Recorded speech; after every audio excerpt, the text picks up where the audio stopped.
This episode of Capes and Lunatic Sidekicks is brought to you by Tweaked Audio. To get awesome headphones, go to tweakedaudio.com and use the coupon code Southgate to get 30% off, free shipping, and a lifetime warranty. Or you can get there through the link on our website, southgatemediagroup.com. This is Luca Perich, and you are listening to the Capes and Lunatic Sidekicks podcast. Hey, what about our Comic Capers podcast? Ugh, what about us? Wow, someone's on the ball. Hello and welcome back to part 3. That's right, because Lilith demanded it. Our big Captain America special. I am Phil. And tonight, along with my friends Lilith Hellfire. Reporting for duty. And Charlie the Professor Esser. Oh, hoy hoy. You will hear such things as a review of 6 issues, including an Iron Man 1, almost 12 and a half minute feedback from the Mighty Ray, and a bunch of brand new drops. Yay! Action-packed. For those of you who like it.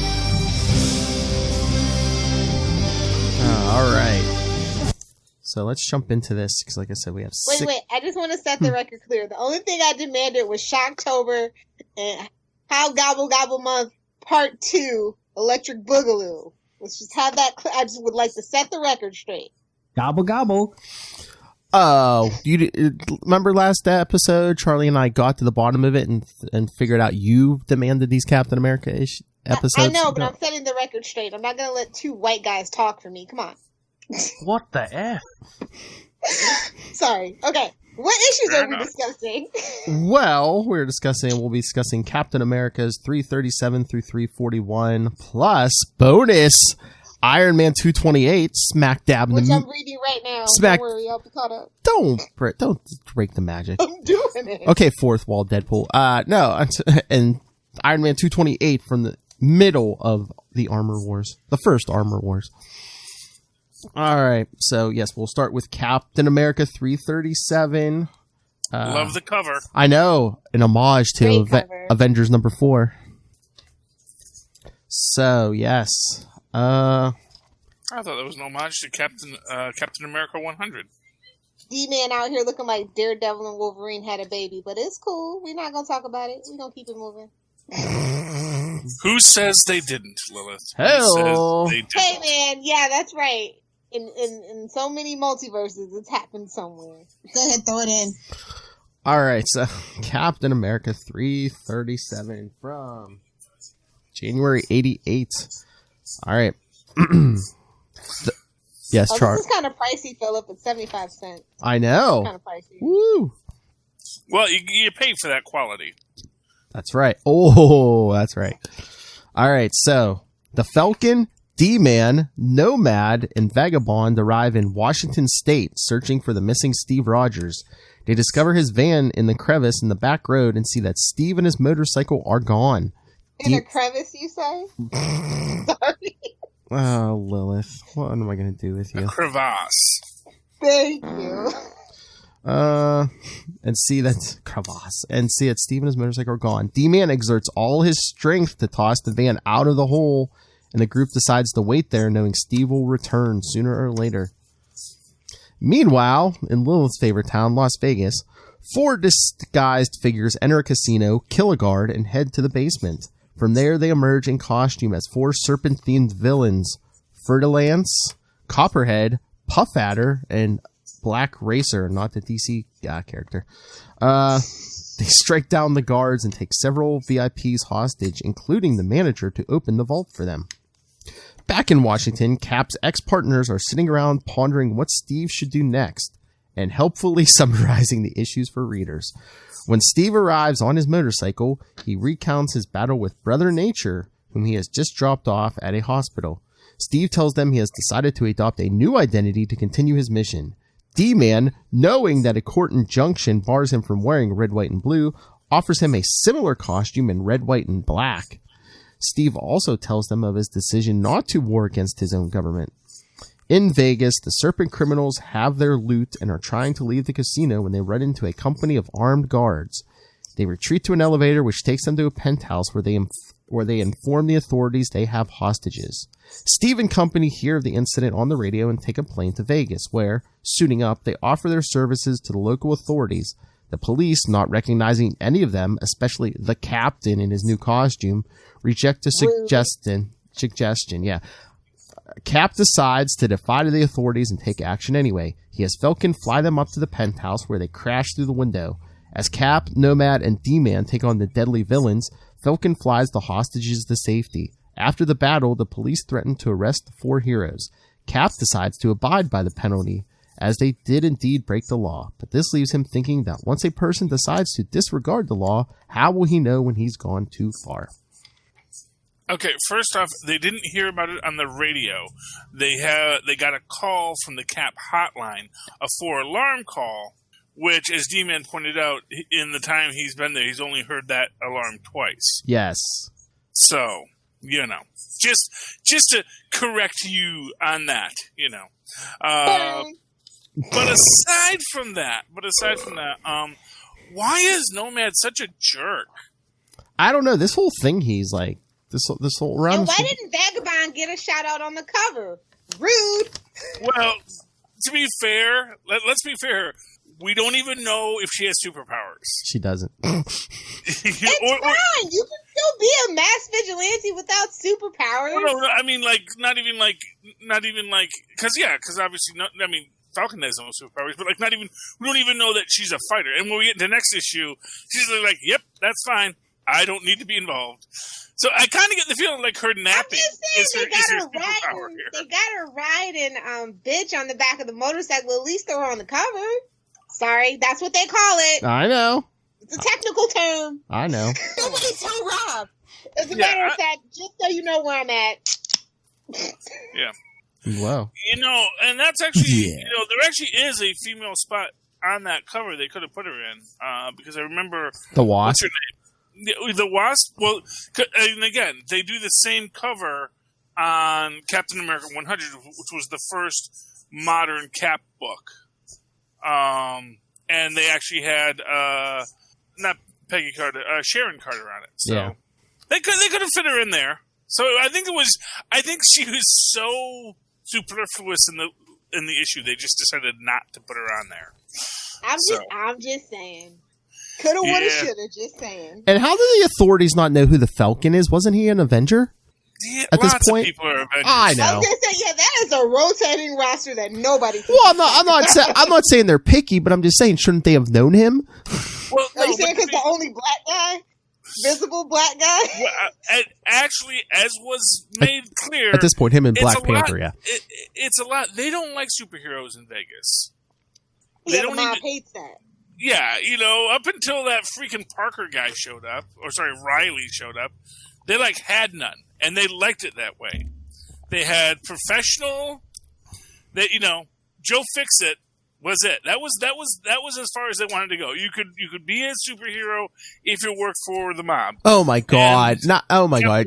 You just gave me a thought. Oh my lord! If this story happened a little later, they could have ran into Joe Fixit.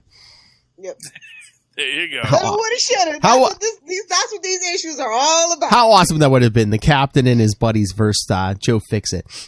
When you think about it, all those desert states, man, their only real experience with superheroes is when the Hulk shows up, and then all the superheroes show up to beat him up. Like in that Byrne issue, where all the both coasts of Avengers show up to beat on the Hulk. Yeah, well, the Hulk beats on them. Well, yeah, but Wonder Man gets some shots in. Yeah, I mean, and freaking Samson, yeah, he's being carted away. He says he has a limit. I remember that issue. I was a big Hulk reader back then. But yeah, so they probably don't cotton to the superheroes in Las Vegas. And, even if you were, honestly, I think even if he was Captain America, they'd be like, you got a warrant? Yeah. And then, the weird thing is, I know the uniform's a different color, but wouldn't people, Steve can't admit to it, but wouldn't people be like, say, are you Captain America? That suit looks awfully familiar. It's the same thing, except a different color and a pattern. In a world of bootlegs, I guess, yeah. Roster of heroes always trying to, get, come up. Yeah, sure. Why not steal a theme and change one color and make it a different one? Yeah, Or and, or just a line, or are you a Cap groupie or something? But it's like nobody even says, "Oh, hey, are you affiliated with Captain America somehow?" Well, and again, this is the first time we're seeing it. It's not, and again with a hostile audience. True. And he doesn't It's like have a shield Spider-Man's yet. black suit. That's how all black suits are received. It's fine. But And can you tell me the advantages of having a Kevlar costume like Nomad has if the front is like wide open?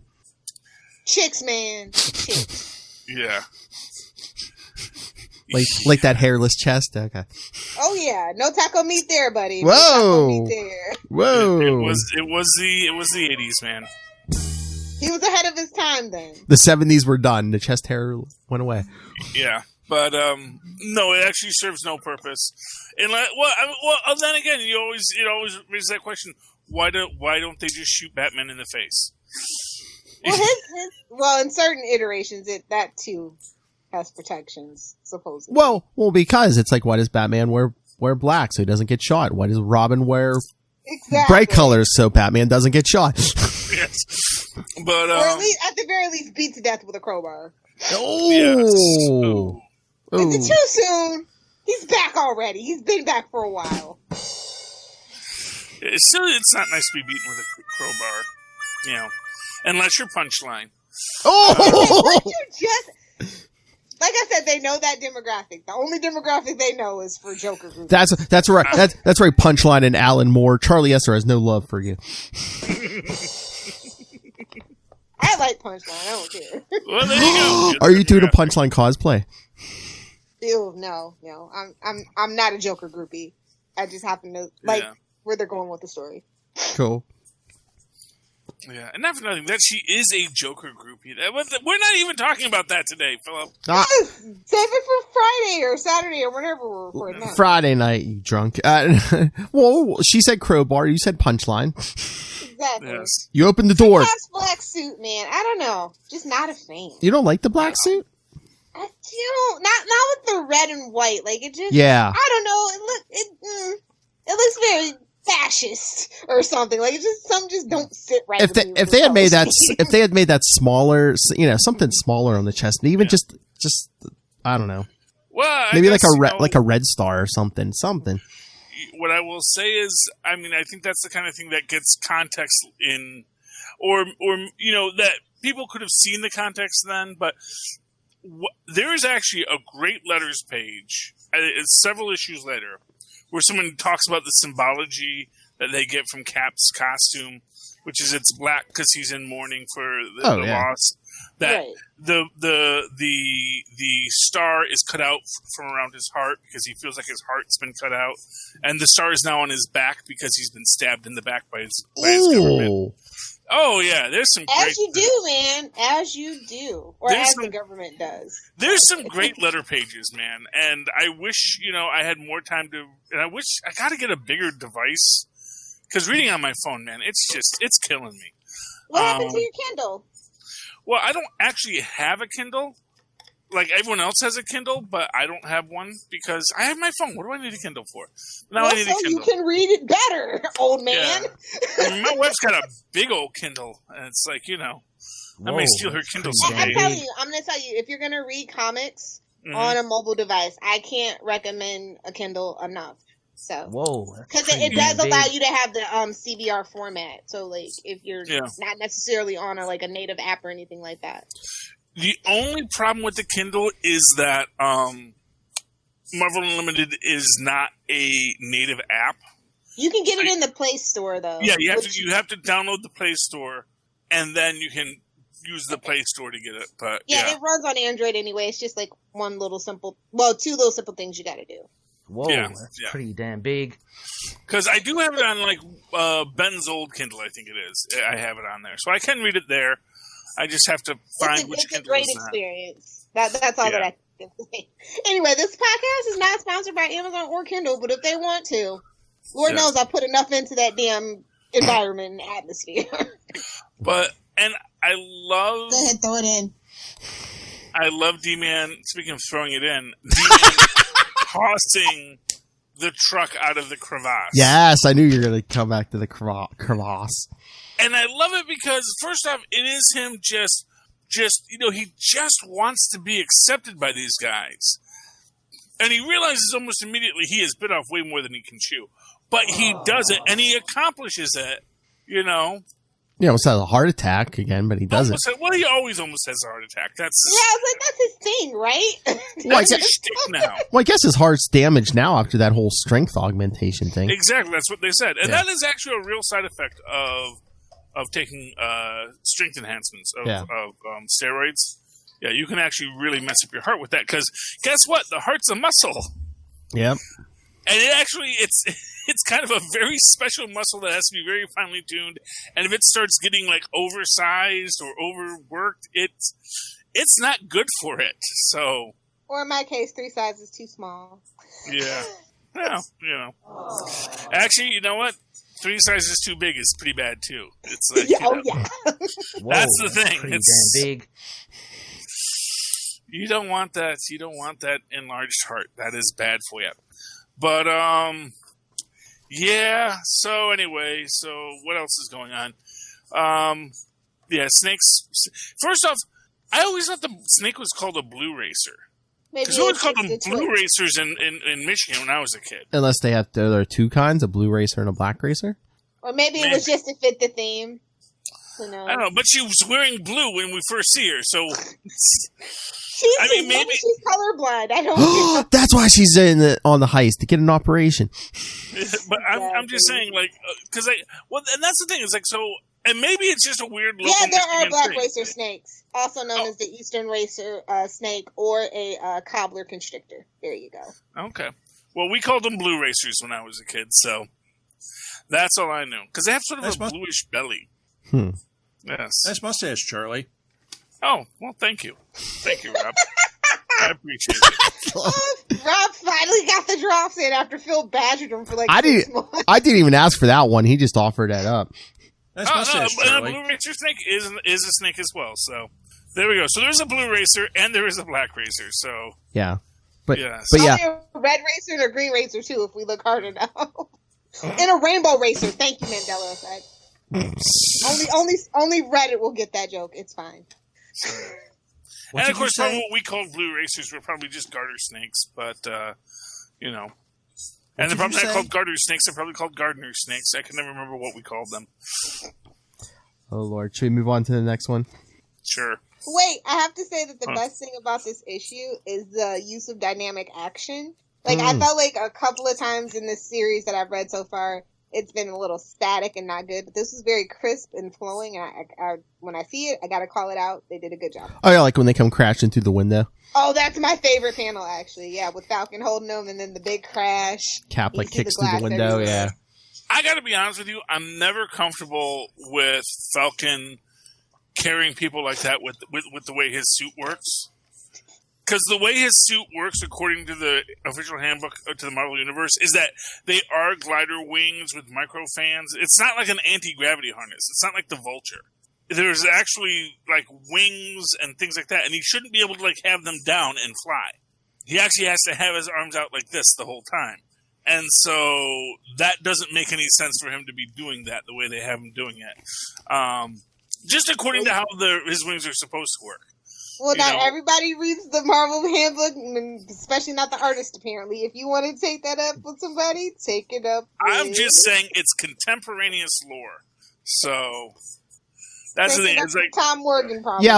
Yeah, but that's the thing. I think he said he could only take one at a time up to the roof, and then he said, oh, well, since I'm just dropping down to the penthouse, I could take 2 of you down to from the roof to the penthouse. Okay, so I guess maybe that's it. But even then, it's So I guess they have to, if they're on his back, maybe he can take one at a time. Yeah, because he said I can take you one at a time up, but if we're just dropping from the roof to the penthouse, I could do 2. Okay, I guess I'll allow it, but I'm not happy. Watch yourself, Marvel. What did you say? All right. So should we get to the next one? Sure. We got to keep this flowing. So got a whole 12 extra minutes to do too. What? Got a whole extra 12 minutes to do too. I know. So says plus Master ads. What?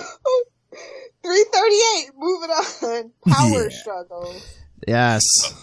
And this one has what is, without a doubt, my favorite scene.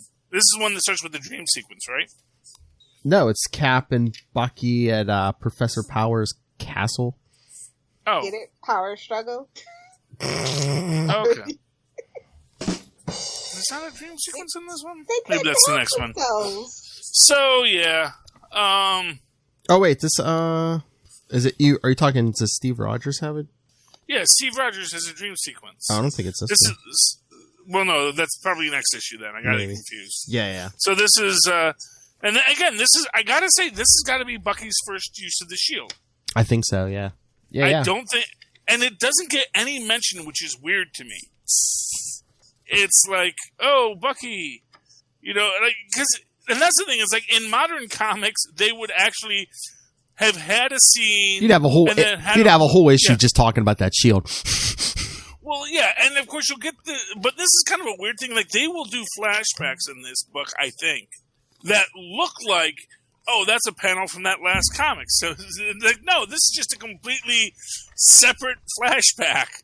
It just looks like this was a scene in another comic that, because it kind of like, it's almost like a cut scene from a comic. And when Battlestar gets his new name, and he's talking to that guy. I don't think that ever happened in a comic. No, right? It was like about kind of off panel, between issues. Yes. But apparently, they got gassed. Yeah. All right. Here, let me do this.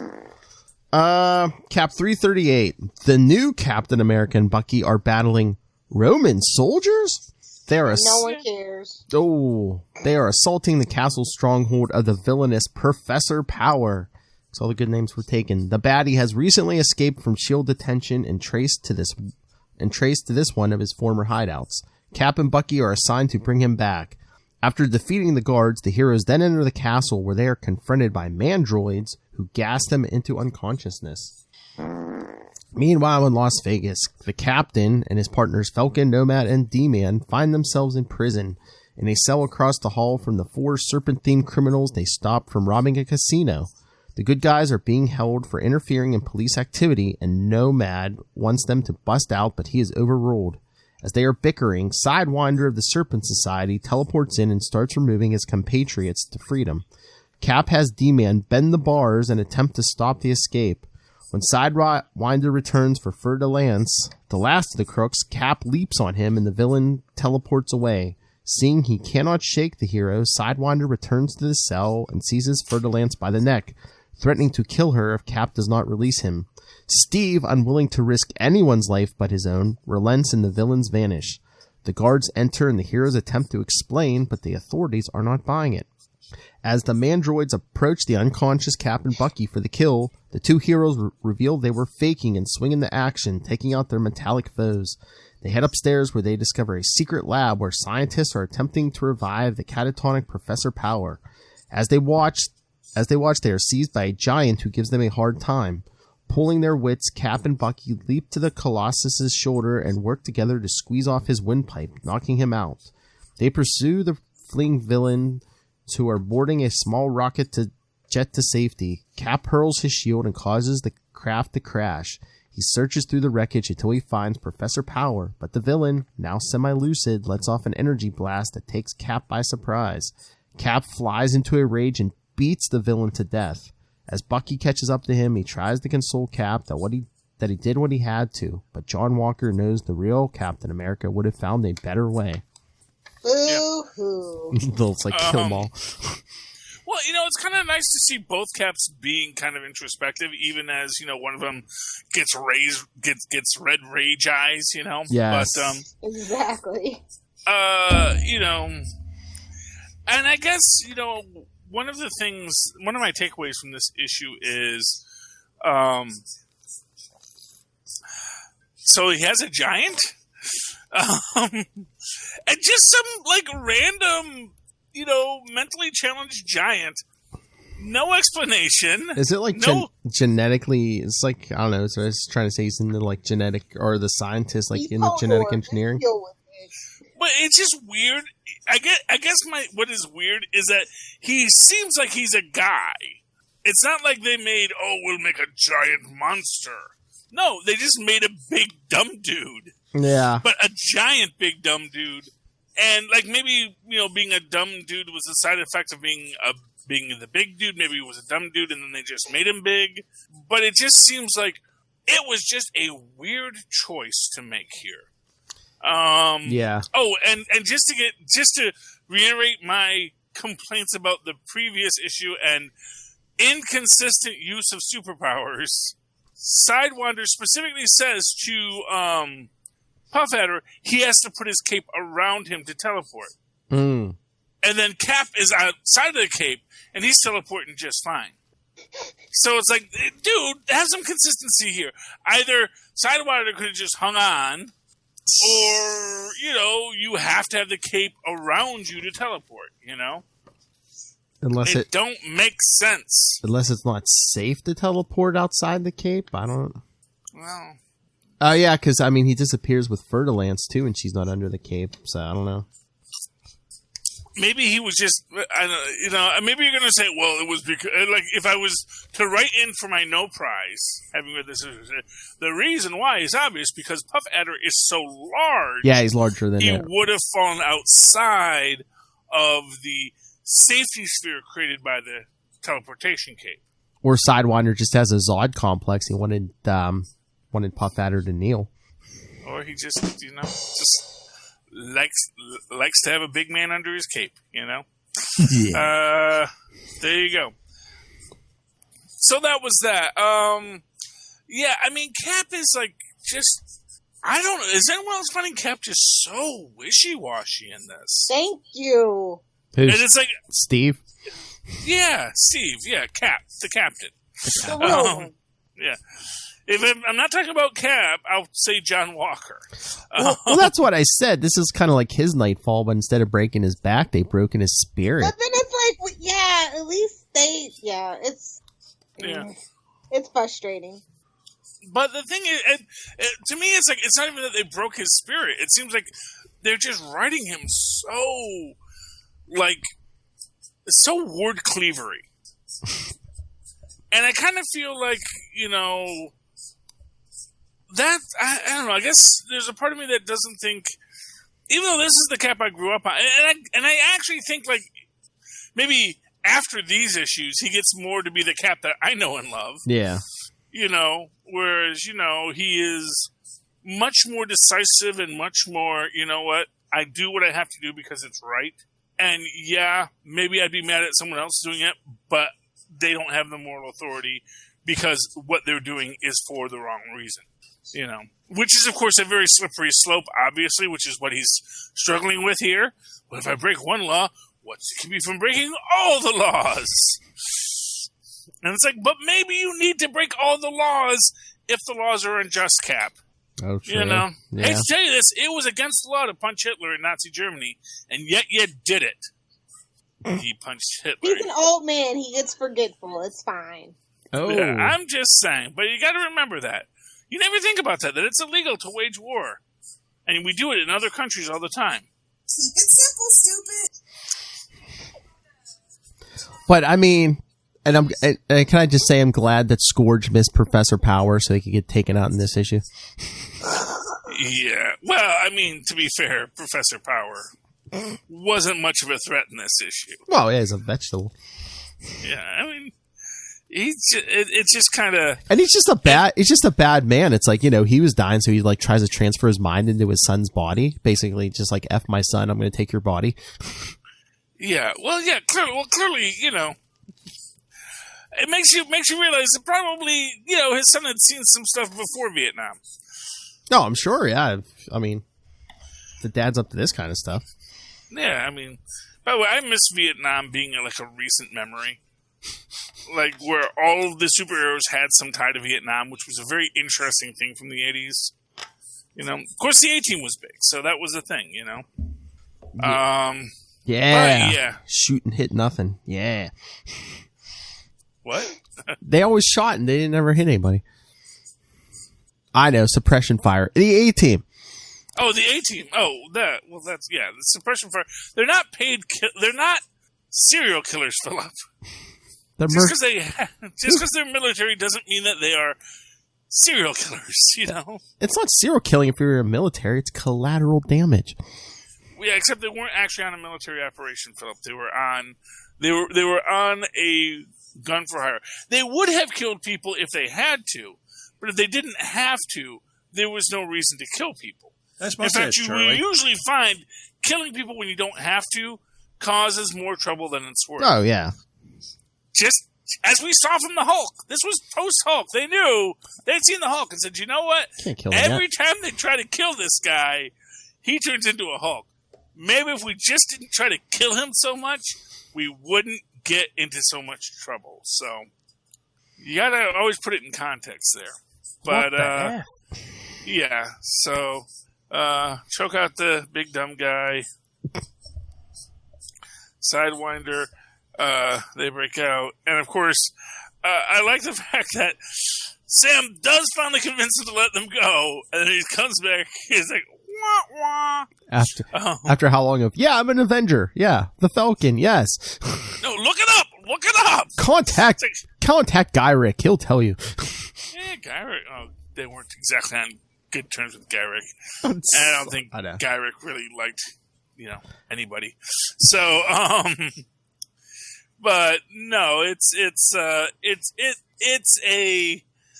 is just classic Falcon. He convinces the cops to let him go, comes back and says, well, now that I did that, because I'm sure they all just waited patiently in their cells. Yeah. That Dukes of Hazzard type escape, man. They're trying to get on it. Apparently. The sheriff just needed to be sleeping with his keys hanging off at that point. Well, that's how 99% of jailbreaks happen. Anyway, want to go to the next one? All right. Any final thoughts on 338, Lilith? Nah, it's not the strongest story out of the batch. No, yeah, I know. Yeah. All right, so Captain America 339, a Fall of the Mutants tie-in. Yay! This was. Ooh, it just makes no sense in this context, but we'll talk about it. It's fine. Trying to sell some books. This is back when Apocalypse was like a new character. God. It's like forever ago. This is like literally ancient history, guys. I know, literally. I know. This was like shortly after we get it. A young Lilith Helfer first learned to read.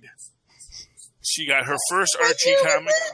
This is like, it's a Reagan era, so it's like early 80s. This is, what? What year is it? Well, this issue. I learned to read when I was 2.5. Well, this issue is this says March 1988, so. This was 88. About right. Yeah. I know. Lilith's a young lady, Yeah, this is when she devoured her first soul, yes. Exactly. So, No, I just found my first portal to hell, okay?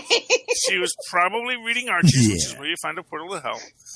And, but yeah, we have Famine here, our anorexic mutant, who gains the power to make all the food go away.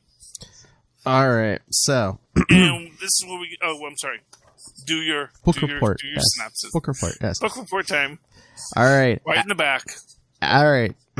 As a reward for extra credit. As a reward for defeating Marvel Girl in X Factor 25, Apocalypse unleashes his horseman Famine on the American Midwest. Mounted on a stainless steel beast, she flies over farmland, sending blight on the crops and slaughtering animals and humans with her withering touch. Elsewhere, Steve Rogers, the original Captain America, is in the throes of a recurring nightmare. He dreams that he is in the chambers of the Commission on Superhuman Affairs, battling a giant bureaucrat. With a word, the villain causes Cap's shield to vanish, then strips him of his uniform, all the while denouncing him as a failure and an embarrassment to the ideals he claims to serve. Red tape springs from the giant's hands, tangling, then completely engulfing Steve. He manages to tear the face off of his foe to reveal President Ronald Reagan, which is another mask hiding the face of Steve Rogers, his real enemy. The enemy's wearing Steve Rogers' face. That's interesting. Feels like it's been done before, but okay. Well, it's going to be done in like 2 episodes here. Yeah. At this, Steve awakens on the plane, which is taking him, Falcon, D-Mad, Nomad, and Vagabond back to Washington State to recover their vehicles. On the way, the hero reported the menace destroying farmland in Kansas and immediately plot a course for the Midwest. At Fort Meade, Maryland, the new Captain America and Bucky will face no repercussions for killing Professor Power. They run into Blob, Pyro, and Avalanche, who are gloating over reports that the X-Men are dead. Yeah, like that ever takes. Yay! The two heroes are summoned to a meeting with their boss, Adrian Samish, and assigned to battle the monster terrorizing the Midwest. Famine continues her deadly trek across the nation, even destroying 2 military helicopters dispatched to bring her down. Suddenly, the Falcon lands behind her on her mechanical steed and yanks her off, flying to the ground. But she manages to unleash her powers on him, filling him with hunger and causing him to waste away. An attack by Nomad and the Captain stops her attack on the winged hero. As D-Man leaps on her beast and is taken for a wild ride, Nomad engages Famine, while the Captain sees to the injured Falcon. D-Man brings down the beast by punching out its control panel, but Nomad is having a tougher time. He uses his acrobatic skills to avoid an attack by the villainess, but his luck soon runs out and he falls victim to her withering ray. Making sure that the Falcon is in no immediate danger, Cap rips the grill off a nearby tractor and employs it as a shield, get it, to get close to Famine, finally seizing her, but she cries out to her master and is quickly teleported away. Cap and D-Man rush their emancipated compatriots to a hospital. When the new Cap and Bucky arrive on the scene, they find nothing amiss. Epilogue. 2 weeks later, Steve Rogers visits Tony Stark at his Los Angeles headquarters. Steve had requested a shield from Stark Enterprises, and Tony presents him with an adamantium version. Steve tests it and finds it an acceptable substitute for his old one, and believes his reoccurring nightmare will not be back. He thanks Tony for the new shield, provided free of charge, but with an ulterior motive. Tony is secretly planning an action against the U.S. government and wants Steve on his side. That's not going to end well. Yeah, first off, it was their emaciated comrade, not their emancipated comrade. Oh, did I say emancipated? I'm sorry. That's okay. And where's Vagabond? And all? Did they just leave her in Vegas? She wanted to stay in the casinos and shop like a girl, you know. Just girly things. Like a little Hellfire girl. I mean, does she like... No, she's on the plane. She's on the plane. I see it. There's a panel. It looks like she's sleeping almost. Maybe she didn't want to parachute out. She just seems like she's sleeping a lot. Is it going to sleep in the van? Maybe she's pregnant. Who knows? Oh! If we see her throw up, we know what happened. Yeah. So first off, that dream sequence is awesome. Mm-hmm. Especially with its dramatic foreshadowing. Yes. Because when he pulls off the mask and sees Reagan, he says, well, who did you expect? The Red Skull? Eyebrows. No, why, it's your own face. Ooh. How about a little of both? How about both? Yes. Stop, you're both right. Have we tried cloning them yet? Oh! It's a fur wax and a sandwich spread. Damn Solo. Yes. So that's pretty awesome. And also, we have to give a shout out to Captain's red and blue star-spangled boxers, no less. I love that they're boxers. I love that they're fancy boxers. And you can have anything you want in a dream, I guess. I guess so. I'm not a fancy man. I mean, I guess it's just there's just a lot of choices that artist made in that moment. It's like, because that was the moment where this artist, because he knows he can't do like naked Cap. Yeah. He says, I have to draw Cap in his underwear. What kind of underwear does Cap wear? Went with star-spangled boxers. And I can't say that's not true, but I also don't think it is true. First off, I don't think that Cap is going to go with fancy underwear, first off. Because that's a custom-made pattern. It's like Cap's not a fancy man. True. Now, he might wear boxers, although I think he'd wear knit boxers, but I don't know if they had knit boxers then. And if he was just wearing woven boxers, those are not as comfortable as they look. So, I say he goes commando. I'm just saying. Whoa! Oh, well, you know, he is a commando. So exactly. It actually would make perfect sense for him to be naked. But that's Captain America. That's America's butt, guys. I'm just saying. It's America's ass. Yes. Well, I already dropped the B word, so I couldn't say that.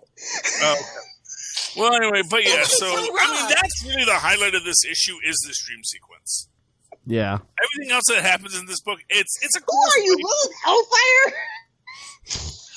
I'm just saying, everything else that happens in this book, it is a lot of filler. It's, you know, it's like, oh, and now we're going to have a big fight, and this is going to tie into, you know, the big X-Men, yeah. The big summer crossover event. Fall of the Mutants, you know. Because, you know, that'll stick. You know, and, you know, like I said, and this is old school, this is the first Four Horsemen. Yep. Where they had the traditional names. War, famine, pestilence, and death. Now his horsemen got all kinds of crazy names. I don't even know half of them. They're like, I don't know. What are the modern horsemen's names nowadays? But he's got like more than 4, and they all have different names now. I can't with Apocalypse's horsemen. But yeah, but Famine she's old school. She's one of the classics, and that's cool. But yeah, Cap and his gang beat him up, and then, you know, Bucky and Cap show up, and, you know, no, I don't know, nothing's here to fight. Yeah, which is, you know, and that's it. That's everything that happened. Yeah, and then we get the shield. And then apparently there's an issue that none of us read, but that Phil did. So, Phil, what happened to that? Yeah, it's kind of weird because you do the Fall of the Mutants tie-in, and then the next one, well, now we go to Iron Man 228 in the middle of the Armor Wars. Yeah. All right. Armor Wars. No, Armor Wars, I know. All right, so Iron Man 228. The former Captain America tests out the new unmarked adamantium shield created for him by Tony Stark. After he leaves, Tony and Rhodey plan the next phase of his mission to shut down all unauthorized use of his stolen armor technology, the Guardsmen. Though the Guardsmen are good guys employed as security at the Vault, a maximum security prison for supervillains, Tony can't risk their armor falling into evil hands. On a scouting visit in the vicinity of the Vault, Tony runs into Steve Rogers, who, after Iron Man's battle with S.H.I.E.L.D.'s mandroids, speculates that the Guardsmen may be next on Shellhead's hit list, and he warns Tony that it'll be his mission to stop Iron Man should anything happen. A few days later, Electro goes on a rampage near the Vault, and the Guardsmen trap him and deliver him to the prison. In his cell, Electro removes his disguise to reveal Rhodey, who escapes from the high-tech cell attuned to the real Electro's metabolism, and he makes his way to a control center and shuts off the defenses. Iron Man enters and releases sleep gas into the ventilation system to keep the non-armored personnel out of the way of the impending battle, while Rhodey shuts down spare suits of armor in the equipment room. And running into a bit of trouble from an isolated guardsman, Iron Man confronts the bulk of the armored guards.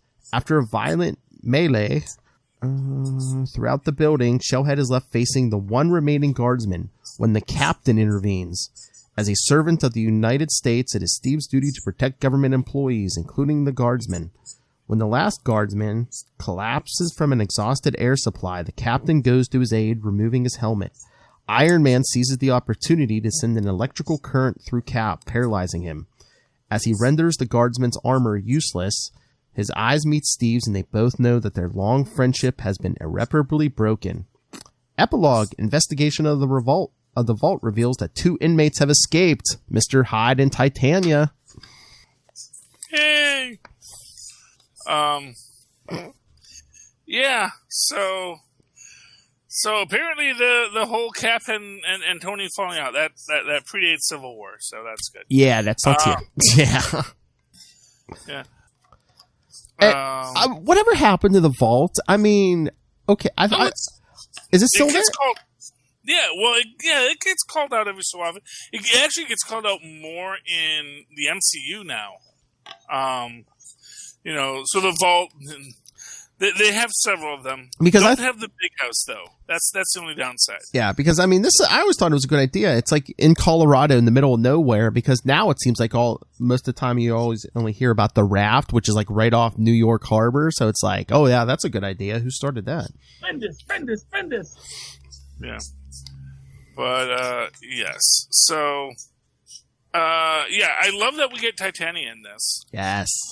And I love Titania. She's awesome. Weird seeing her hang out it's weird seeing her be there without Absorbing Man. Because, honestly, when it comes to supervillain love, that's the relationship you want. Titania and Absorbing Man. Those two, first off, they're equals. They respect each other for what they bring to the relationship. There is no coercion on either person's part because, it's not it's a very strong and healthy relationship among sociopaths. So if you want a sociopath to model your relationship after, you could do a lot worse than Titania and Absorbing Man. Yeah. She was probably arrested and he wasn't. Because I'm trying to remember where he was maybe at. Well, I know he was stuck in a different dimension where time moved differently. Because remember Lilith, when he shows up in Acts of Vengeance in the Hulk, he's like, yeah, I was stuck in this weird dimension for a while. And then... yeah. So we do get Vagabond in this one. Yes. Like what? Like was she a diversity hire? Like she's not doing anything. I don't know what's going on. Well, it's she's like Nomad's girlfriend who he picked up along the way, and like supposedly she's like in the beginning of learning how to like combat training and stuff. But she's done jack all. Well, in the next issue in 340, she does do a little more. No, I know, but it's not good enough. I know. I'm not here for the superhero groupie tag along. I'm just not here for it. I don't appreciate it. I'm here for Peter. And Dick. Don't forget Dick. Yeah. I know. Well, you get all three of our heroes on the motorcycles, so that's cool. Cruising down the highway. Yep. That's the vibe they were going for. Yeah, it is what it is. It's also, one thing I do like about this is that they do have all the prisoners in prison jumpsuits. Yes. Instead of just having all of their costumes and equipment just waiting for them. It's like just seeing Mr. Hyde and it's like, oh, he's just a big dude. It's like, he's not like, oh, I have my green cloak and I am. It's like, no, I'm actually just a big dude. I'm actually just that guy from Twin Peaks. That's cool. And yeah, I think Titania is actually stronger than D-Man. So yeah, we have Vibro in this, which I do like. Well, yeah, I was gonna say, I want me to do the synopsis for 340 since it's kind of. Oh, we didn't. No, I did the Iron Man issue. Yeah, no, this will. Oh, the Iron Man issue. I'm sorry. See, that's why I'm all confused. That was the bad hairdos. That's all I could see. Every single panel. Oh my god! Bad hairdo. It's like, oh, my Jerry curl dried out. Apparently, I don't. What are you talking about, Tony Stark? Oh yeah. The permed mullet. Yeah. Ugh. I was like, did Osborn do your hair? What is going on here? So distracting. I was like, if you guys want to talk about that book, you guys can feel free. I mean, there wasn't much. I told you I read it really quick. I'm just like, what is this? I mean, the synopsis it did was pretty much it. Yeah, I mean, Tony builds Rhodey like a suit that mimics Elektra's powers. They lock him in the vault. Just coincidentally in a cell that, if the real Electro tried to leave it, he'd get knocked unconscious, but normal people can walk right through this energy field. Faraday cage? I don't know. I guess, the weird thing on that is just, do the guardsmen just get to arrest people? Well, because they're prison guards, they're not police officers. Well, and then they could just take them to the vault and just put them in there? Where's the due process? And you thought Star Labs was bad. Well, Rhodey shows up and Rhodey starts. Well, Rhodey just starts blasting stuff in downtown Denver, and they're like, oh, we were told that Electro had already been captured in New York, and they were going to transfer him, like, you know, later in the week. They're like, oh, I guess since we're here. It was Denver, so there was no superheroes around, so Yeah, I guess if the guardsmen can capture him. I guess so. But, Or at least told him. But then along those same lines, then Rhodey is actually guilty of the crimes that he's accused of. He was smashing up downtown. For no good reason. I guess, yeah. But that's the other thing. Like, then when he's running around, like him and Tony have those negator packs that, like, I guess burn out all the Stark technology. Like, Rhodey's running around. He has no disguise. He takes off the Electro suit. He's just running around with no disguise on, no mask, no nothing. I'm like, aren't there, like, security cameras all over this place? Well, did he have a secret identity at the time? Rhodey? No, but I'm just saying. I'm like... Because in Armor Wars, I mean, spoilers, it's like, you know, at the end, Tony, like, blames it on a renegade Iron Man, because at this point, nobody knows Tony Stark's Iron Man. But I'm like, they could arrest Rhodey. They got his face probably all over video. Well, you know what? This was the 80s. Video wasn't as ubiquitous as it is now. I guess. And it was also very low quality. Television. Yeah, it was low quality. But in a maximum security supervillain prison, they don't have cameras? Maybe not. Clearly not, I guess, is the answer. I was going to say, clearly not. Or it's just the fact that, you know. Well, I mean, you know what? That's Tony. Let him go. I was going to say. So don't mess with him. I don't think they mentioned it, but unless Tony just, like, knocked out the video or something. Yeah, something. Anyway. Yeah, all right. So. But here, I'll do the summary of 340 so we can talk Titania and Mr. Hyde. All right, so... Iron Man, on a crusade to shut down all unauthorized use of his armor designs, has targeted the guardsmen, the high-tech warders at the Vault, the prison for supervillains. Steve Rogers, now the captain, has learned of his plans and engages him in battle within the facility. Now the armored Revenger has shut off the ventilation system. When the last guardsman... we see, like, the end of the Iron Man issue. When the last guardsman collapsed from an exhausted air supply, the captain goes to his aid, removes his helmet. Iron Man seizes the opportunity to send an electrical current through Cap, paralyzing him. Yes. So the whole thing, you know, their relationship is broken, blah, blah, blah. Cap recovers quickly, but by then his friend turned foe is long gone. Steve also takes the opportunity to flee, and as he climbs down the steep cliff away from the prison, he is picked up by his partner, the Falcon, and lowered to safety. They return to Cap's van to find a squabble going on between Nomad and D-Man, as the former is jealous of the latter's attentions to his girlfriend, Vagabond. Cap calms them down and announces they are heading to LA to return the new shield to Tony Stark. On that confusing note, we return to the Vault as the power shutdown has freed several dangerous convicts. Mr. Hyde overpowers some guards and links up with Titania. The Armadillo wants to join them, but she wants nothing to do with the slow and clumsy baddie. Elsewhere in the building... I know. Elsewhere in the building, Vibro uses his shockwave powers to tear a hole in the wall to free himself and the Griffin. As they are driving away, Cap and company hear the explosion and decide to return to the prison to investigate.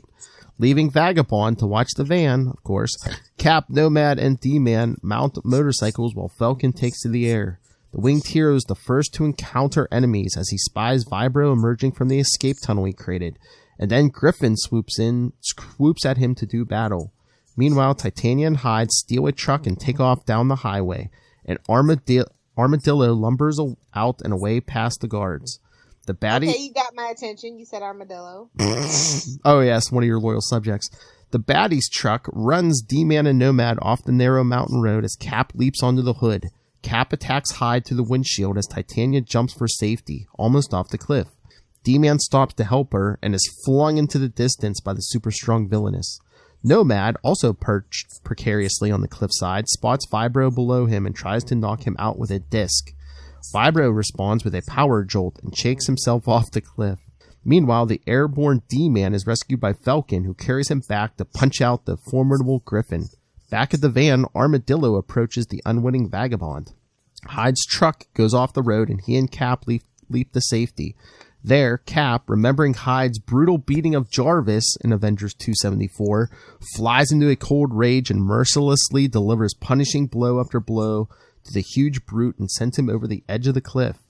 Regretting his commitment to protect life, Cap rescues his foe. A scared D-man hiding from the fleeing Titania. Oh wait, a scared D-man hides from the fleeing Titania. But what of the armadillo? Vagabond talked him into giving up. Vagabond was secretly Lilith Hellfire.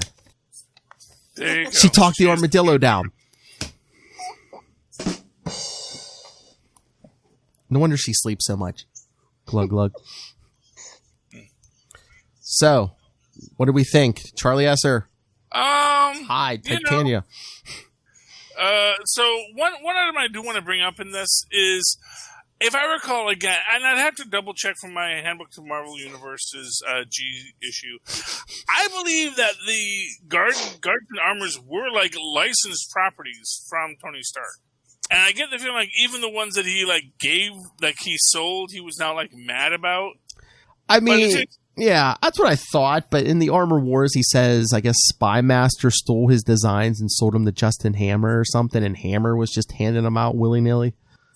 Yeah, I guess so. But yeah, so that's good. I mean, there's some good action in this. The Cap and Hyde fight is actually pretty exciting. Oh yeah, just hitting him with that shield. Yeah, well, you know. And, yeah. And D-Man, like, afraid of Titania because of how much stronger than she is. It's a little disappointing, you know? Yeah. But then again, maybe that's, D-Man's just a little out of his element. You know? Yeah. Because he's used to guys, like, who have, like, the same strength as him. Because he's like, yeah, last time I tested, I pressed 15 tons. And Titania throws him over the cliff. Well, I pressed 85. Yeah, well, she's a Hulk level villain. Yeah, literally, she is the She-Hulk villain, and that's a Doom tech. Doom tech. Actually, I think it was Alien Tech. I think it was Doom commandeering Alien Tech. Yeah, because he did it on Battle World. Yeah, he's not as smart as everyone thinks. He got a lot of alien tech. Yeah, because he did it on Battle World. Yeah. Well, no, actually, it was the Ovoids. That was the first time he runs into the aliens. Oh, yeah, but I'm just saying Titania, he created her during Secret Wars. Yeah. So, yeah, there's just, a lot of, it's fun. But, Doom made some great super heroine or super villains there. And, but again, also a character who is so tangentially associated with being a supervillain, and it's in her own way. Mm-hmm. It's kind of weird seeing her paired up with Absorbing Man because he is sometimes so straight up sociopathic, though that does go into my own fan theory about him, that he just absorbs the personalities of who he's around. Mm-hmm. So he gets nicer around Titania because she's actually nicer. She's a supervillain because she's strong and she can break stuff and take stuff and no one can tell her no. But aside from that, it's not like she's trying to take over the world or really trying to do anything. She's not trying to do, she wants money to buy nice things. And they put all the money behind the vault wall. So you have to go, that's where you have to go. So it's not that complicated. So I love me some Titania, and I'm just sad that Absorbing Man wasn't in this issue. So Lilith, we can only fit so much. Mm-hmm. This issue was a little boring. I'm sorry. Okay.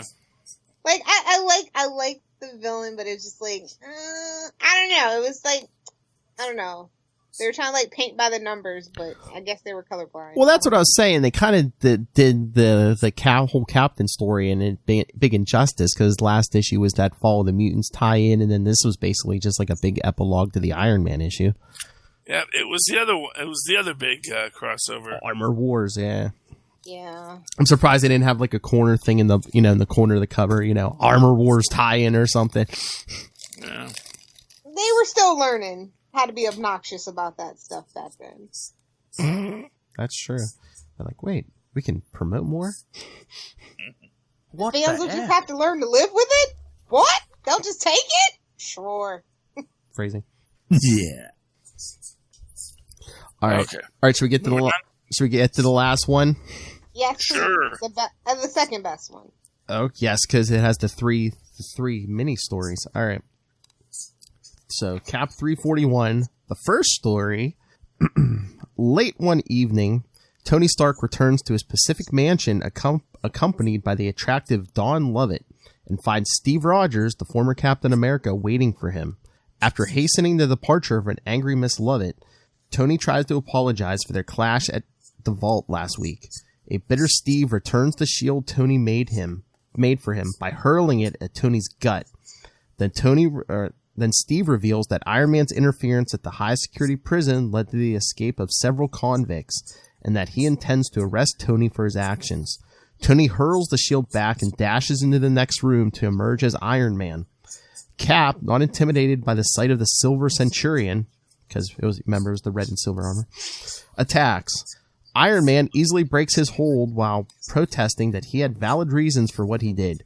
Cap will not listen to his ally, Cap will not listen, so his ally gives him a mild blast of his high-density beam to paralyze him.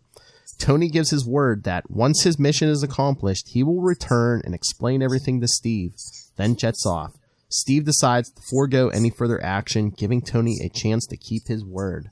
All right, should we discuss this before we get to the next story? See, that's the next story. See, Tony's able to blast Steve because he's like, oh, once I give back that shield, I'm not going to use it against them, morals, Yeah, I mean,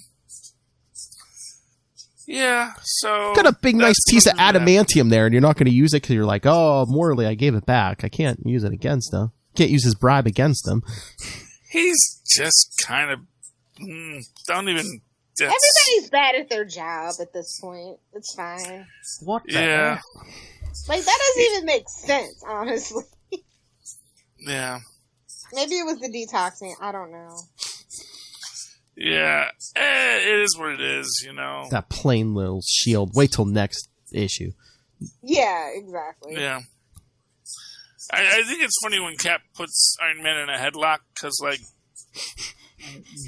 what are you locking? It's, this version of Iron Man doesn't even have a neck. This is like an old school necklace armor.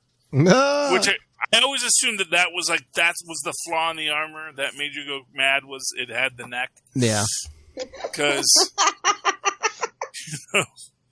you can't have that. It gets into your carotid artery and feeds magnetism into your brain. Seriously, you're right. No one knows how magnets work. Seriously, you're right. What's he think he's gonna do? Chokehold him and make him pass out? I mean, he's in full armor. Everybody's bad at their job in this particular one. It's just like, okay, incompetence is the theme. I'm not digging it. Yeah. I guess they just wanted a quick thing where it's like, yeah, Steve said he was going to bring Tony in, so here's the reason why he's not going to pursue that further. Okay. Yeah, I know. Yeah.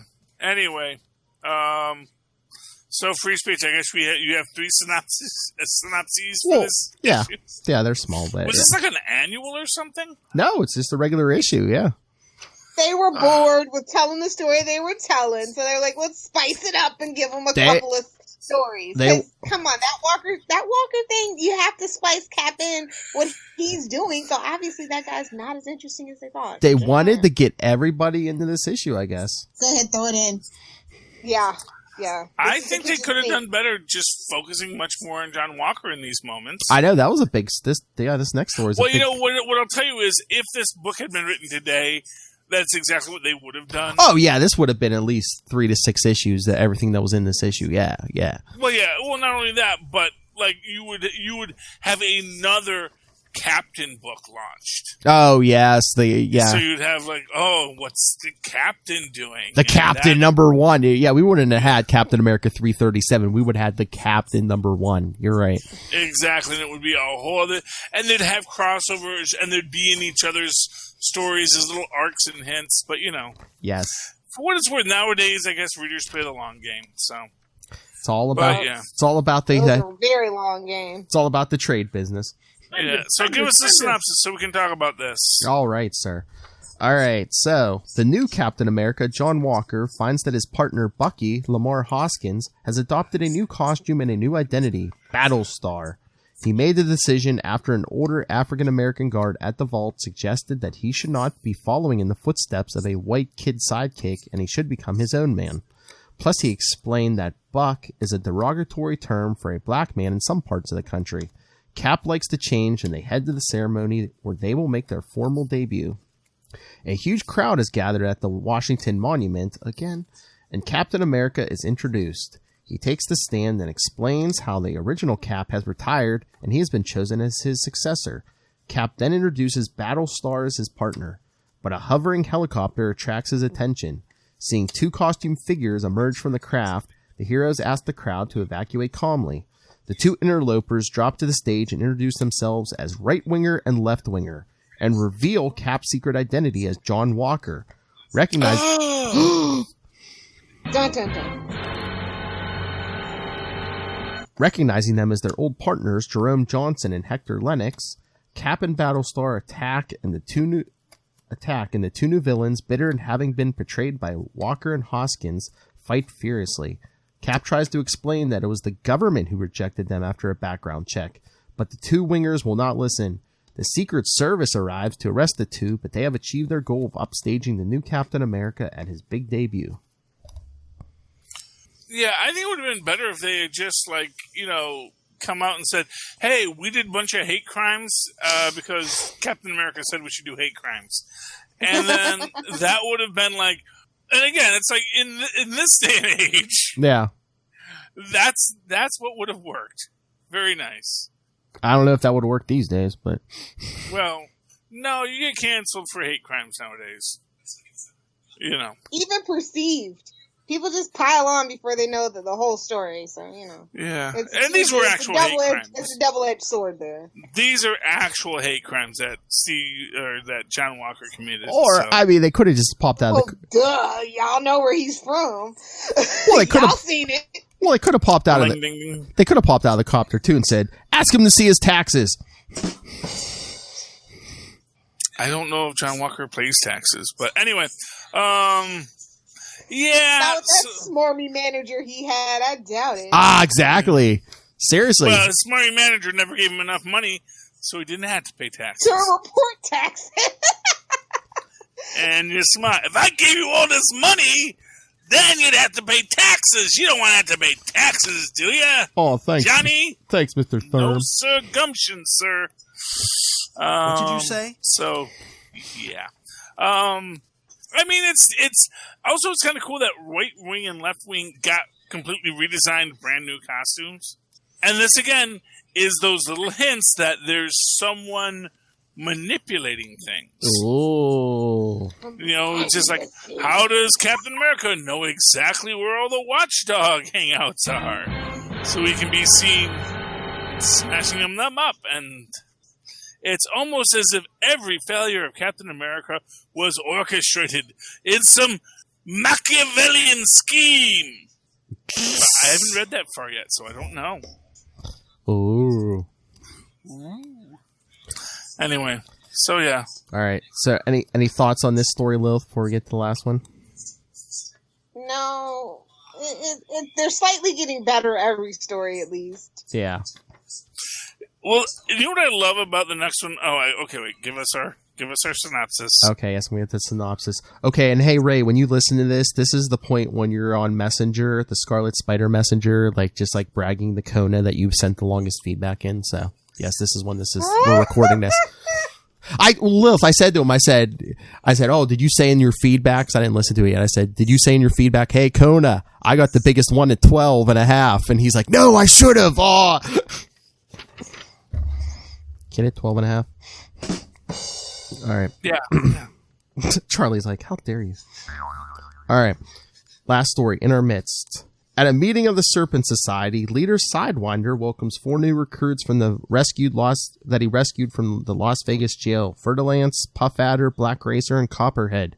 He explains that the society is a trade union for criminals and offers them probationary membership. Diamondback shows Fer-de-Lance to her room, and once she is gone, the new villainess activates a signal beacon which summons her real leader, Viper, to the room. Viper enters the apartment of Black Mamba, Sidewinder's paramour, and zaps her with a ray gun. Donning Mamba's French maid outfit, she's able to enter Sidewinder's bedroom and bite the distracted mastermind on the neck, filling him with her venom. He pulls away and grabs his teleportation cloak and vanishes, and I do believe he gets under it. He appears in Diamondback's room, appealing to her for help. She administers anti-venom just as Puff Adder bursts through the door looking for them. Sidewinder manages to teleport them both to the communications room where he passes out. Checking the monitors, Diamond discovers that the house has been invaded by enemies, and there is only one person to turn to for help. She dials Captain America's hotline. Dun, dun, dun. So, first off, let me just say, I am really loving to see that the Alfred Pennyworth of the Marvel Universe is actually the supervillain known as Sidewinder. I think that is awesome, that he's finally living up to his potential. He's no longer ironing rich man's underwear. People are ironing his underwear now, and I appreciate that. Batman. I think it's a little odd that he doesn't notice that his girlfriend now has green hair, but you know. He's looking at paperwork. He's looking at billing paperwork. Come on. But yeah, I mean, you know, not all women look alike, and especially when they have green hair. Well, I don't think he was looking. Didn't she come up behind him? I don't think he was looking at her. Well, yeah, I mean, but then why put on the costume? Well, you know, he wanted to drop that paperwork eventually, but it's just... Love my Diamondback in this. Yes. Love my Diamond. And I love also that she gets out of costume. And it's just like, oh, let's relax at the end of the day. We'll do our workout, put on our workout togs. And yoga. I like that. I like when they show, just like in the last issue where they show, oh yeah, we don't just live in our costumes. You know, when we're in prison, we got to wear a jumpsuit. You know? And it's, you know, this ain't a Gotham City jail where there's no toilets, but they let you keep all your equipment. This is a world where we get out of our element. And it's neat also because that means that, you know, Diamondback helps him, and she's also completely without costume or uniform, which is kind of neat in its own way. Now, I know that she and, what's his name? The guy with no legs eventually leave. Because Viper winds up challenging Sidewinder for leadership of the Serpent Society. I believe the guy Bushmaster. I was going to say one of the many Bushmasters in the Marvel Universe, yes. Yeah. Which is weird, because every time people would say Bushmaster and Moon Knight, I would just think, you mean that Snake guy? Well, no, that's Bushman. Oh, Bushman. Oh, yeah. Okay. But that's my mistake. But I believe there's another Bushmaster. Isn't that the guy Luke Cage fought? Well, there's actually a Cottonmouth in there. Okay. And there's a Cottonmouth in the Serpent Society. And, no, Diamondback is who Luke Cage fought. Oh, yes. And there is a Diamondback in the Serpent Society as well. So, you know, you got to maintain those copyrights, Philip. You got to maintain those copyrights. I mean, Kill Bill, they all call themselves snakes. There were half of them, didn't they? Yeah. So anyway, but yeah, I mean, it's a neat. That I think is a good backstory that we get here. I mean, I mean, I guess the whole thing is these were all kind of for what action you have. They're very talky stories, and they're really just kind of setting you up where we're at.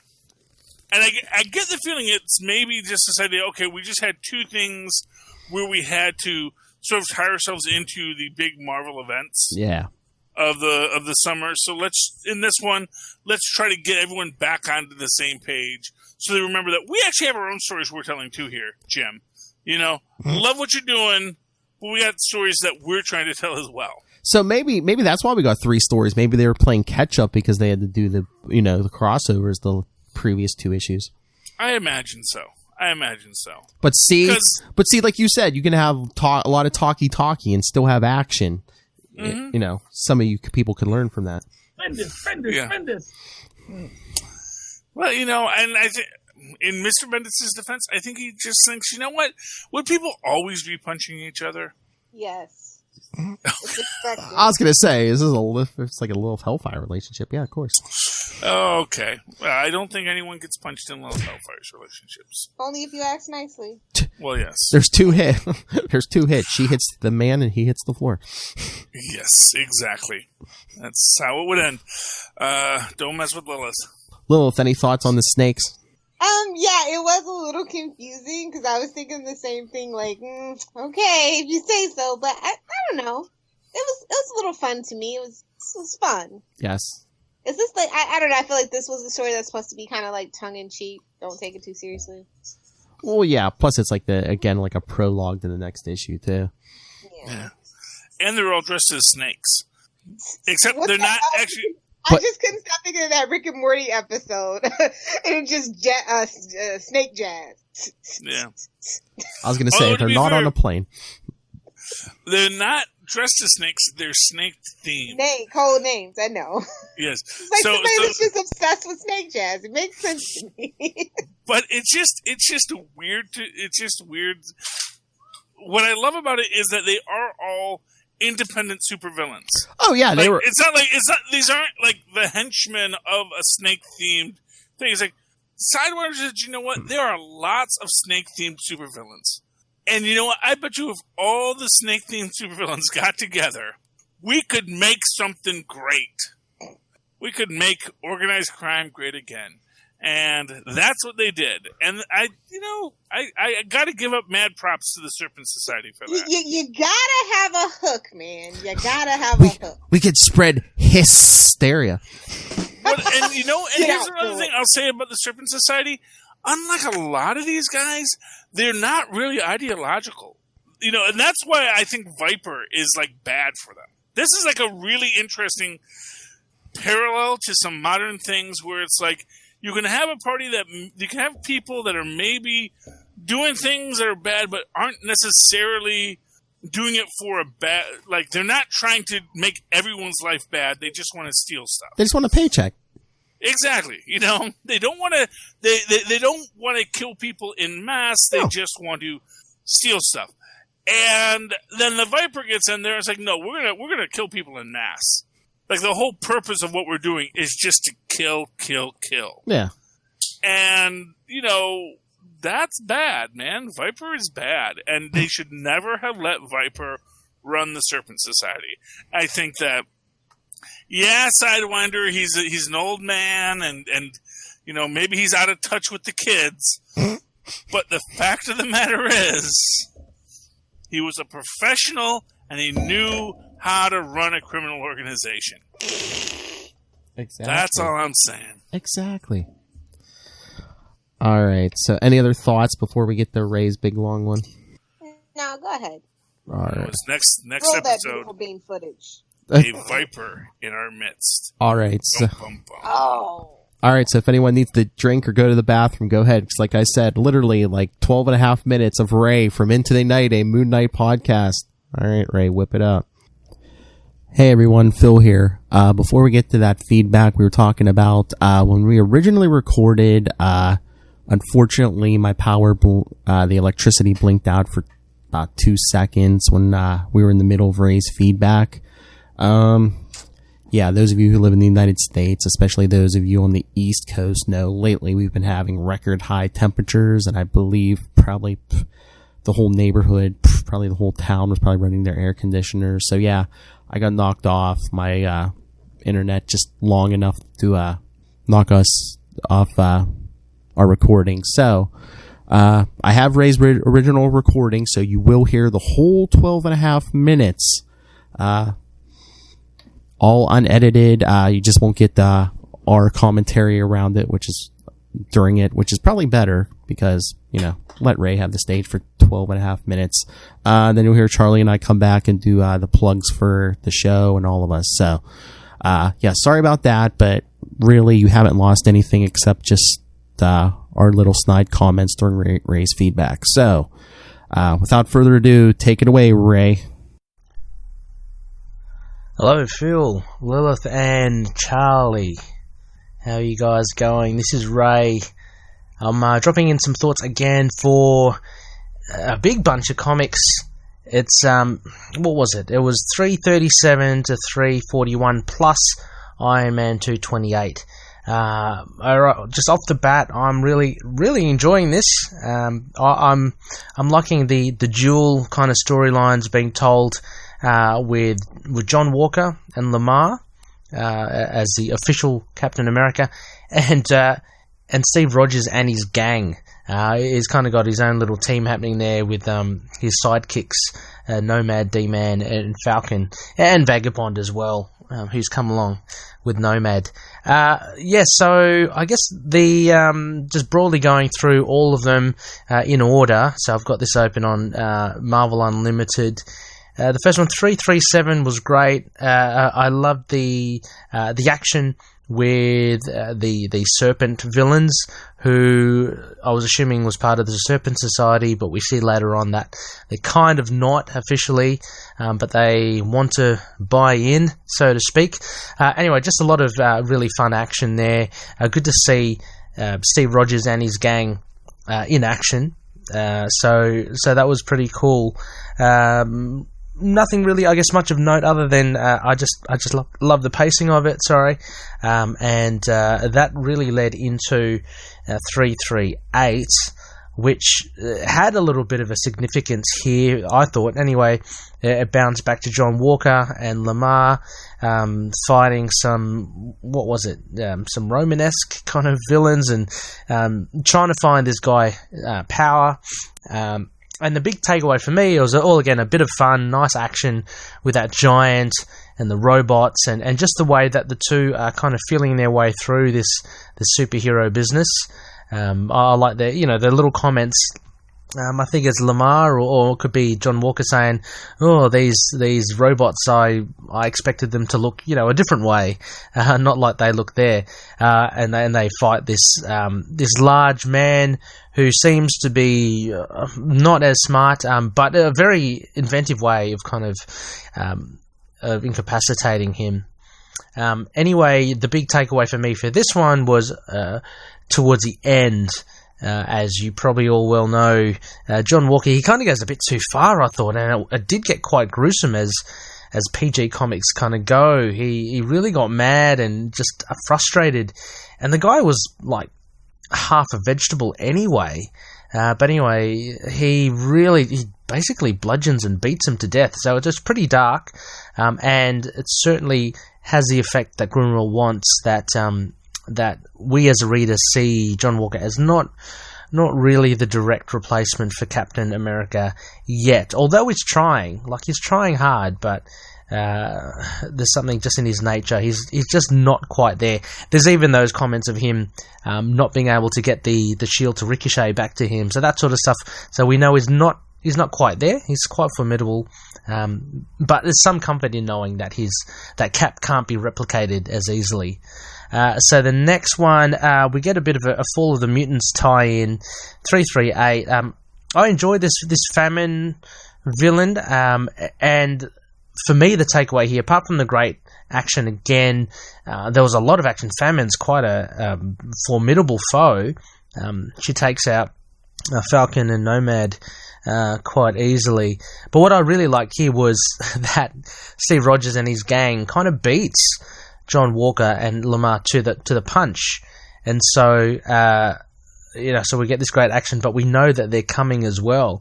So I'm just kind of briefly looking through this. It opens up. Cap's Steve Rogers is kind of tormented at what's been happening. I like the little dream sequence at the beginning, but I enjoyed the action all round. As well.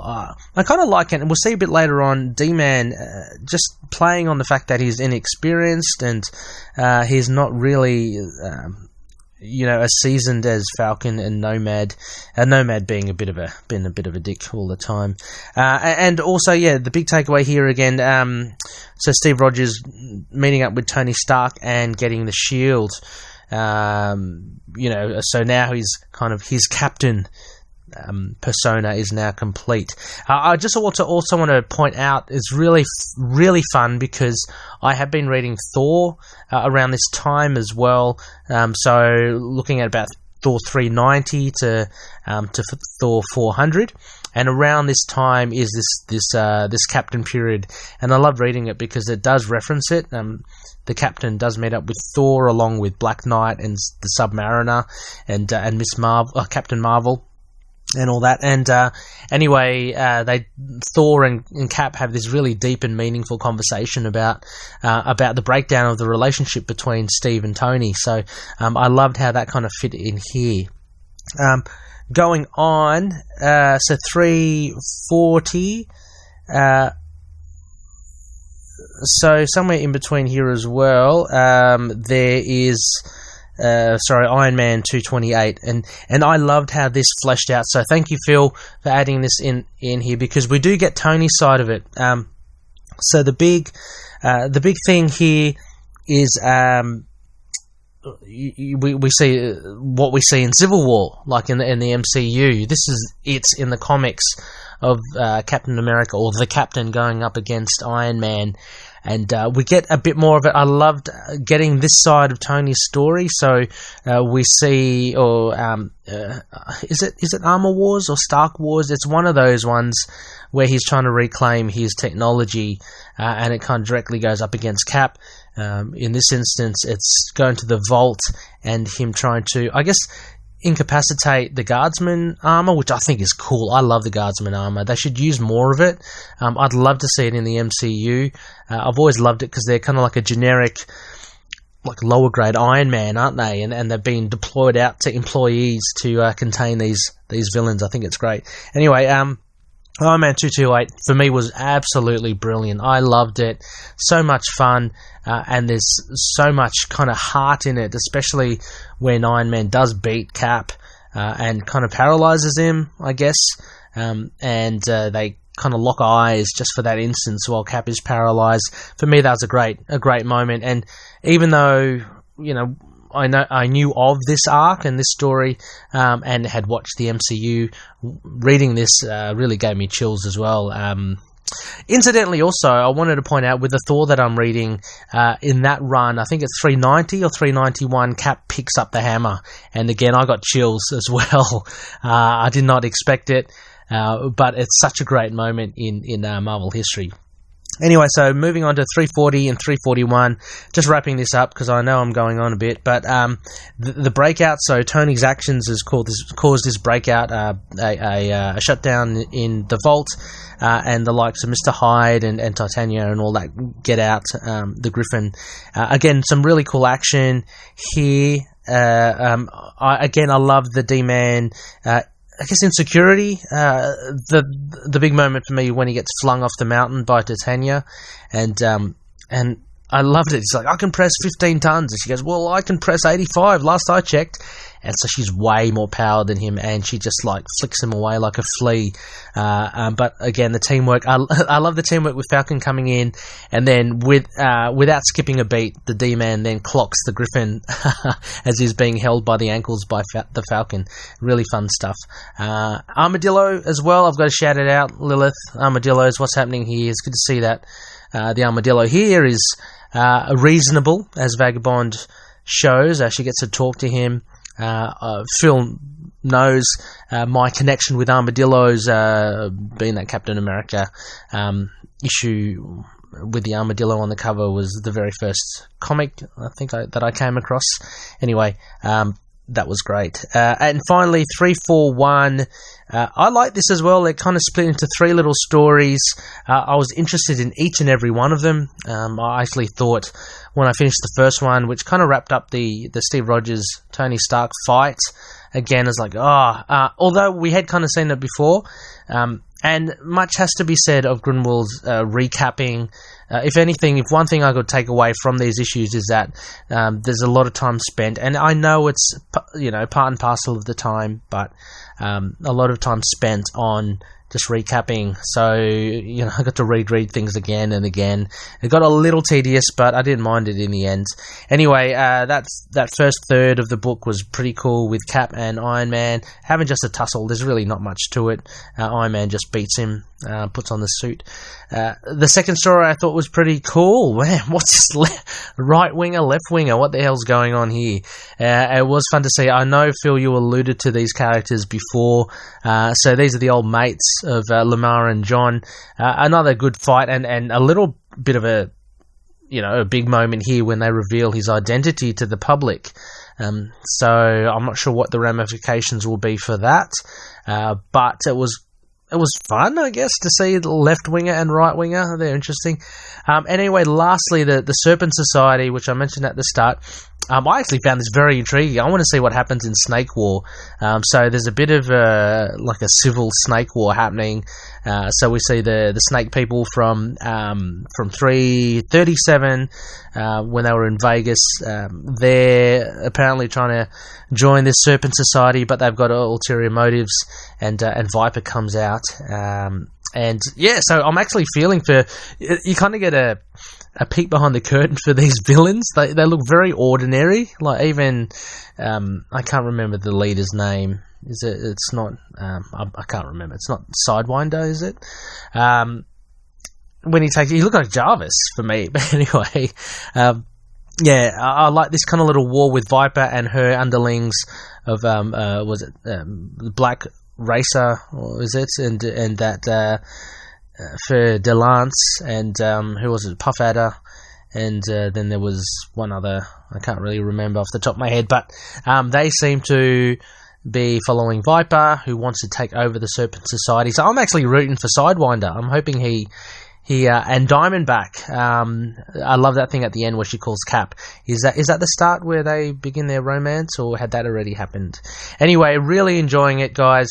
I've seen the part 2 of this Cap special pop up on my podcast, so I'm going to be listening to that. But I will definitely be listening to your comments on all these fun issues. Lilith, I hope you're liking it. It's pretty cool. If anything, for Armadillo showing up in 340. Anyway, catch you later. Well, if you'd like to write to me that old-fashioned email way the way our Maz and Paz once did, do so at superconnectivityblog@gmail.com. That's superconnectivityblog, all one word, at gmail.com. And of course, follow me on Twitter as I live tweet Agents of S.H.I.E.L.D.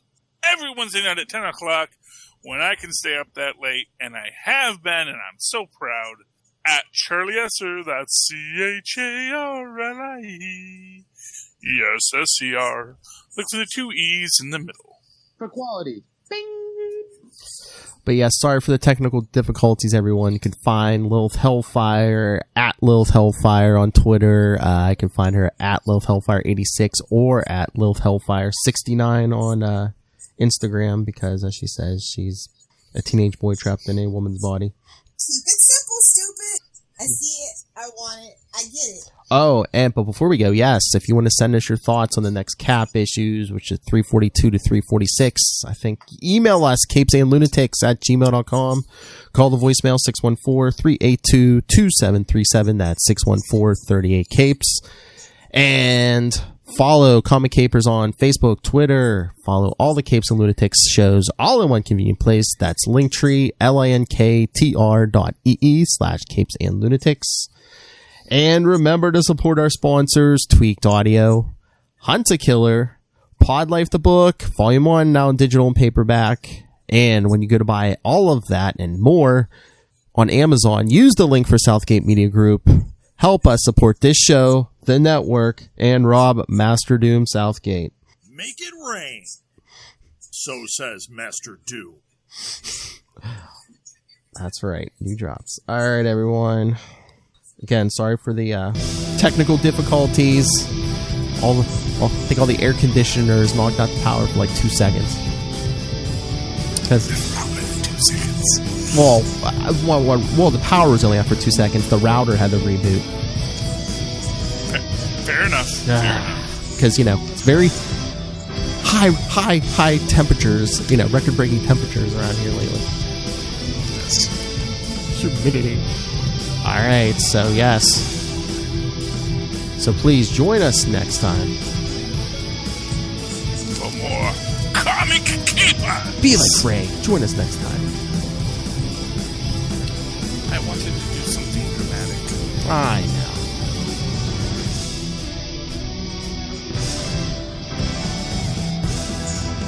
Until next time, keep it simple.